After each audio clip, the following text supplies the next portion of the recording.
Hello বন্ধুরা, কেমন আছেন সবাই? আশা করি সবাই ভালো আছেন এবং সুস্থ আছেন। তো বন্ধুরা দেখুন, আজকে নতুন আবার একটি আপডেট নিয়ে চলে এসেছি, যেখানে আবাস নিয়ে ইডি তদন্তের একটা দাবি উঠে আসছে। অর্থাৎ আবাস যোজনার সার্ভেকে কেন্দ্র করে ইডি তদন্ত করতে পারে এমন একটা তথ্য উঠে আসছে। ঠিক আজকের ভিডিওটাকে আপনাকে প্রথম থেকে শেষ পর্যন্ত দেখতে হবে। ঠিক আবাস যোজনার ঘটনাকে কেন্দ্র করে কি কি তথ্য উঠে আসে সেটা সম্পূর্ণ জানতে হলে প্রথমে যেটা বলবো, বাংলা আবাস যোজনা, যেটা মুখ্যমন্ত্রী মমতা বন্দ্যোপাধ্যায় প্রতিটি পশ্চিমবঙ্গের দরিদ্র মানুষের জন্য একটা করে বাড়ি দেওয়ার ঘোষণা করেছিলেন, যেখানে টাকা যেটা ঘোষণা করেছিলেন প্রায় প্রত্যেক ক্যান্ডিডেট যারা গরিব বা দারিদ্র শ্রেণীর মানুষ 1,20,000 টাকা করে পাবেন, এমন একটা ঘোষণা করা হয়েছিল। কিন্তু সেই টাকা 11টি শর্ত যদি পূরণ করে থাকেন বা শর্তের মধ্যে আপনি হয়ে থাকেন, তবেই কিন্তু আপনি টাকাটা পাবেন, না হলে কিন্তু টাকাটা পাবেন না। সেই শর্ত পূরণ করতে দেখা গেছে বিভিন্ন রকম জটিলতা, এবং সেই জটিলতা সমস্যার সমাধান করার জন্যই মূলত এই সমস্যা তৈরি হয়েছে। আবাস যোজনার প্রকল্পে উপভোক্তার তালিকায় পুনরায় যাচাইয়ের প্রক্রিয়া শুরু হতেই ক্ষোভ প্রকাশ করেছে, এবং সেই ক্ষোভ সামনে এসেছে তেমন তথ্য উঠে আসছে। এবং এই পরিস্থিতিতে ইডি তদন্তের একটা দাবি জানিয়েছে, প্রধানমন্ত্রী নরেন্দ্র মোদীকে চিঠি দেওয়া হয়েছে এবং জানিয়েছে বিভিন্ন রাজ্যে বিজেপি শাসক দল তৃণমূল কংগ্রেস অবশ্য এই অভিযোগ গোল পাকানোর চেষ্টা বলে দাবি করেছে। রাজ্য বিজেপির অন্যতম সাধারণ সম্পাদক জগন্নাথ চট্টোপাধ্যায় সোমবার রাজ্যের তথ্যকেই হাতিয়ার করার অভিযোগ করেছেন। রাজ্যে 21 থেকে 30 অক্টোবর পর্যন্ত 45 লক্ষ বাড়িতে সমীক্ষা চালানোর কথা। সরকারি তথ্য অনুযায়ী 29 অক্টোবর 18,36,000 বাড়িতে সমীক্ষা হয়েছে।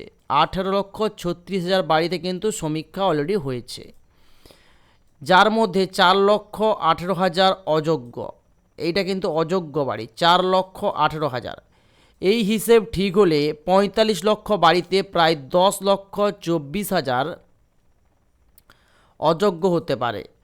আর তা হয়ে থাকলে জনতার কোষাগার থেকে প্রায় 12,290 কোটি টাকা লুট হয়েছে বলে দাবি। বিজেপি নেতারা দাবি করেছেন কেন্দ্রে 45 লক্ষ বাড়ির টাকা দিতে প্রস্তুত, কিন্তু এর জন্য কেন্দ্রের তালিকা পুনর্বিবেচন, অযোগ্যদের নাম যারা তালিকায় ঢুকিয়েছেন তাদের শাস্তি এবং অযোগ্যদের টাকা নিয়ে রাজকোষে ফেরত আনার শর্ত দিলেও রাজ্য প্রথমটি ছাড়া বাকি দুটোই মানেনি। তার দাবি 2016 এবং 17 সাল থেকে 2022 সালের অর্থবর্ষে এবং 2023 সালের অর্থবর্ষে টোটাল প্রায় 45 লক্ষ বাড়ির অনুমোদন দেওয়া হয়েছিল। এর মধ্যে রাজ্যে 34,18,971টি বাড়ি তৈরি করেছিল, সেটা তালিকা যাচাই না করাই হয়েছিল। কিন্তু বিজেপি নেতাদের দাবি, একাংশের দাবি বলা চলে, বিজেপি নেতাদের একাংশের দাবি যদি ধরে নেওয়া হয় তখন এই বারের মতোই জল মেশানো হয়েছে, তাহলে তালিকায় প্রায় 7,78,000 অযোগ্য এবং প্রায় 9,400 কোটি টাকার দুর্নীতি হয়েছে। যেসব তথ্য সামনে আসছে আপনারা দেখতে পাচ্ছেন, প্রায় 400 কোটি টাকার দুর্নীতি হচ্ছে এমন একটা তথ্য কিন্তু উঠে আসছে। এবং এর ফলে এর মধ্যেই প্রায় 5,500 কোটি টাকা কেন্দ্রে দিয়েছে। এটা আর্থিক তছরূপ করার একটা অভিযোগ তুলে ধরছে কেন্দ্র। প্রায় 5,000 কোটি টাকার একটা কেন্দ্রের আর্থিক তছরূপ হয়েছে। প্রদেশ কংগ্রেস সভাপতি শুভঙ্কর সরকার দাবি করেছেন যে আবাস যোজনা নিয়ে শ্বেতপত্র প্রকাশ করুক রাজ্য সরকার। তবে তার বক্তব্য, আবাস নিয়ে অনেক কথা হচ্ছে, যেখানে ভোট হচ্ছে সেখানেই মানুষ জানেন এমন বলছেন। নেতারা নিজেদের বাড়ি করে নিচ্ছেন, মানুষ ঘর পাচ্ছেন না।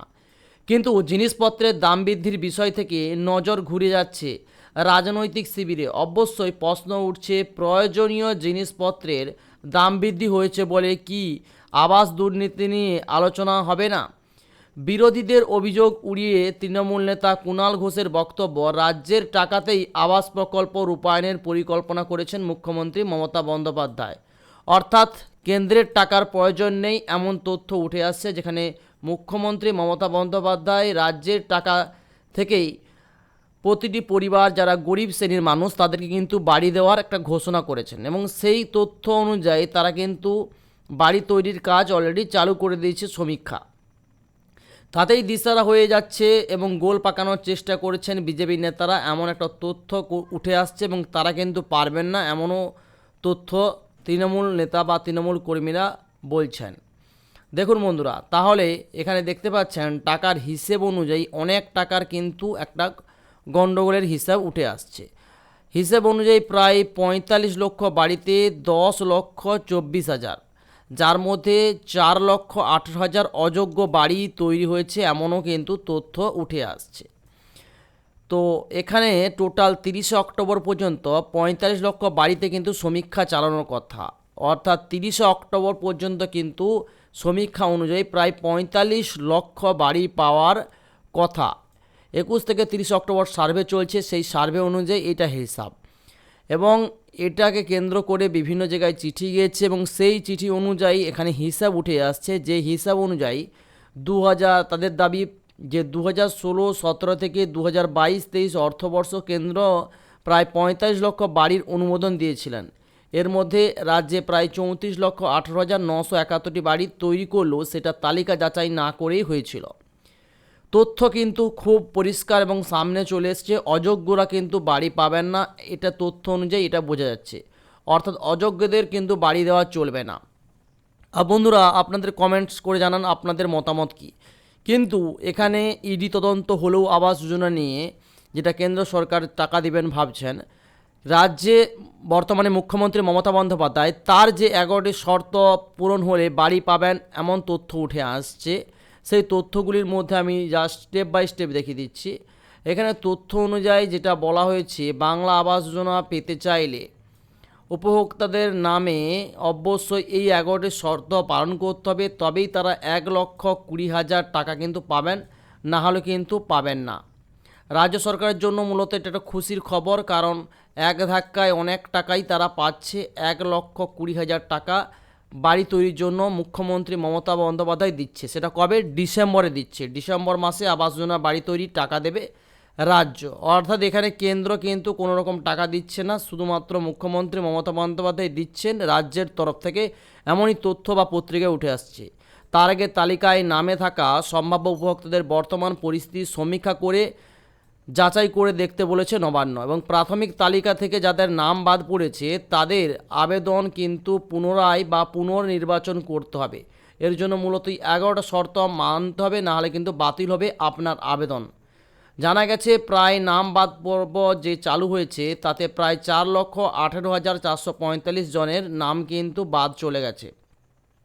কারণ একটাই, তাদের কিন্তু পাকা বাড়ি ছিল, অর্থাৎ পাকা বাড়ির কারণেই কিন্তু নাম বাতিল গেছে, এই রকম একটা তথ্য উঠে আসছে। অর্থাৎ এখানে তিনি বোঝাতে চাচ্ছেন যে সার্ভে কিন্তু খুব ভালোভাবে এবং সুন্দরভাবে হচ্ছে, কোনো রকম সমস্যা হচ্ছে না। কিন্তু অনেকের অভিযোগ যে সার্ভের মধ্যেও কিন্তু সমস্যা হচ্ছে। এবং এখানে আরও উঠে আসে যে ইটের বাড়ি বা ইটের দেওয়াল, পাকা ছাদ তৈরির জন্য নিয়ম অনুযায়ী কিন্তু বাড়ি তৈরি দেওয়া হবে না, ইটের ছাদ বা দেওয়াল রয়েছে। কিন্তু তথ্য অনুযায়ী আলাদা কথা উঠে আসছে। তারা বলছে যে আবাস যোজনার বাড়ি তৈরির টাকা পাওয়ার যোগ্য নন এমন ব্যক্তিরা অভিযোগ করছেন। স্বয়ং মুখ্যমন্ত্রী বলেছেন যে বিষয়টিকে মানবিক দৃষ্টিভঙ্গিতে দেখার জন্য, যেখানে তিনি বলেছেন শুধু পাকা ছাদ নয়, বাড়িতে 3 কিংবা 4 চাকার গাড়ি থাকলে হবে না, 3 বা 4 চাকার কৃষি সরঞ্জাম থাকলেও হবে না, এবং পরিবারের আয় কারোর 15,000 টাকার বেশি থাকলে তিনিও কিন্তু এখানে পাবেন না। সরকারি চাকরি যদি কেউ করে থাকেন তাহলে ওই ব্যক্তিও কিন্তু বাড়ি পাওয়ার জন্য যোগ্য ব্যক্তি নয়। এমনও কিছু 11টা শর্ত, যেখানে আয়কর আপনি দিলে সেটাও পাবেন না, 2.5 একরের বেশি আপনার জমি থাকলে সেটাতেও আপনি কিন্তু বাতিল হতে পারেন। এরকম করে 36 লক্ষেরও বেশি আবেদন পুনর্যাচাই করতে নির্দেশ দিয়েছেন পঞ্চায়েতের মন্ত্রী প্রদীপ মজুমদার। জানিয়েছেন যাদের নাম বাদ পড়েছে তাদের তালিকা পুনর্যাচাই করার নির্দেশ দিয়েছেন মুখ্যমন্ত্রী মমতা বন্দ্যোপাধ্যায়, এবং সেই পর্বর কাজ কিন্তু চলছে। অর্থাৎ 36 লক্ষের নাম যে বাতিলের একটা পর্যায় তৈরি হয়েছিল, সেই পর্যায়কে মূলত রিসার্ভের আওতায় ফেলানো হয়েছে এবং তাদেরকে যাচাই করে আবারও যদি পাওয়ার যোগ্য ব্যক্তি হয়ে থাকেন তাহলে তাদেরকে পুনর্নির্বাচন করে কিন্তু বাড়ি দিতে হবে। এমনটাই তথ্য উঠে আসছে। তো দর্শক বন্ধু, ভিডিওটি তোমাদের কেমন লাগলো সেটা কমেন্টস বক্সে অবশ্যই কমেন্টস করে জানাবে। ভিডিও যদি ভালো লেগে থাকে ভিডিওতে অবশ্যই একটা লাইক, শেয়ার এবং সাবস্ক্রাইব করতে ভুলবে না। তো thanks for watching my video.